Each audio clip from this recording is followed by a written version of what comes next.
بسم اللہ الرحمن الرحیم۔ السلام علیکم فرینڈس۔ آج ہم ڈسکس کریں گے ایک کویشچن کے بارے میں، وہ یہ ہے کہ ہم سٹمک کی میڈیسنز نہار منہ یعنی کھانے سے 1 گھنٹہ پہلے کیوں لیتے ہیں یا کیوں لینے چاہیے، جیسا کہ اومیپرازول، ایسومیپرازول وغیرہ ہے۔ اس کی جواب ڈسکس کرنے سے پہلے اگر آپ ہمارے یوٹیوب چینل اور فیس بک پیج پہ نئے ہیں تو سبسکرائب اور فالو کریں، ساتھ میں ہمیں سپورٹ کرنے کے لیے ویڈیو لائک اور شیئر کریں، شکریہ۔ آتے ہیں آنسر کی طرف کہ یہ میڈیسن کیوں نہار منہ لینے چاہیے۔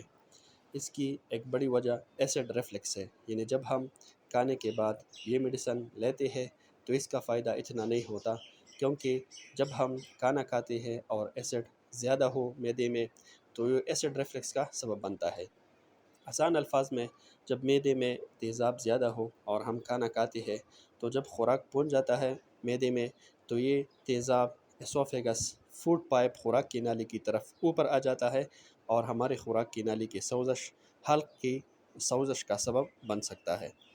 اس کے برعکس جب ہم یہ دوائی نہار منہ یعنی کھانے سے 1 گھنٹہ پہلے لیتے ہیں تو اس کی 1 گھنٹہ کے اندر تیزابیت بہت ہی کم ہو جاتی ہے معدہ میں۔ پھر جب ہم خوراک کھاتے ہیں تو یہ ایسڈ ریفلیکس تیزاب کا اوپر خوراک کی نالی کی طرف آنے کے چانسز بہت کم ہو جاتی ہے۔ شکریہ، اللہ حافظ۔